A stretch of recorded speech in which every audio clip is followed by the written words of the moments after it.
જામનગર મહાનગરપાલિકાના શહેરના પ્રમુખ એવા દિગુભા જાડેજા, માનનીય સાંસદ સભ્ય શ્રી વિક્રમભાઈ, પૂર્વ સાંસદ સભ્ય શ્રી વિક્રમભાઈ માડમ, વિરોધ પક્ષના નેતા ધવલભાઈ, કોંગ્રેસના કોર્પોરેટરો, આજે યુવાનો અમારા જયેશભાઈ દોમડિયા, જયસુખભાઈ ચોવટિયા, રમેશભાઈ ભંડેરી, આનંદભાઈ અને રાજુભાઈ વાઘેલા, સમગ્ર અમારી ટીમ વોર્ડ નંબર 16ની કોંગ્રેસની વિચારધારા સાથે આજે મેં કોંગ્રેસનો ખેસ પહેર્યો છે અને હું કોંગ્રેસના મજબૂતથી જામનગર શહેરમાં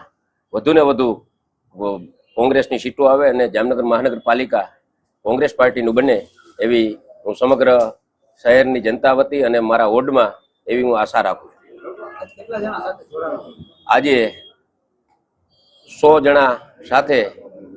કોંગ્રેસ પાર્ટી જોઈન્ટ કરી છે અને તમામ સમાજના આગેવાનો સાથે આજે અમે કોંગ્રેસ પાર્ટીનો ખેસ પહેરી અને 100 જણાને કોંગ્રેસ પાર્ટીના ખેસ પહેરાવેલા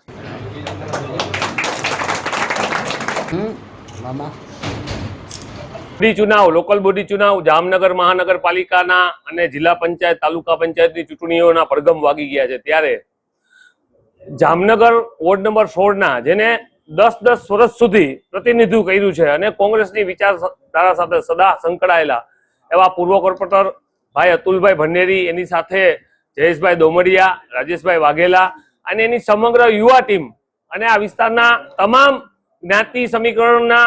જે યુવાનો છે, આગેવાનો છે, આજે કોંગ્રેસને વિચારધારાના પ્રેરિત થઈ અને શહેર કોંગ્રેસ કાર્યાલય આજે આપણા માજી સાંસદ વિક્રમભાઈ માડમની આગેવાનીમાં અને અમારા વિરોધ પક્ષ નેતા ધવલભાઈ, સમગ્ર કોર્પોરેટરની ટીમ સાથે આજે વોર્ડ નંબર 16ના જે યુવાનો અને જે આગેવાનો વિવિધ સમાજમાંથી કોંગ્રેસ સાથે જોડાઈ અને જામનગર શહેર કોંગ્રેસમાં આવતા દિવસોમાં જામનગર મહાનગરપાલિકામાં આપ જાણો છો તેમ વર્ષોથી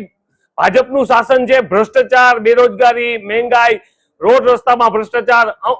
જે લાખો કરોડોના 40% કમિશન વાળી આ ભાજપ સરકાર મહાનગરપાલિકા જ્યારે જામનગરમાં હોય ત્યારે એને ઉખાડી ફેંકવાની આજે કટિબદ્ધતા સાથે આવા યુવાનો અને આવા કટિબદ્ધ આગેવાનો કોંગ્રેસ જોઈન કરી છે. આવતા દિવસોમાં જામનગરમાં ખૂણે ખૂણે, ગલીએ ગલીએ કોંગ્રેસનો ઝંડો લહેરાશે અને આવતા દિવસોમાં કોંગ્રેસનું નેતૃત્વ જામનગર મહાનગરપાલિકામાં આવશે.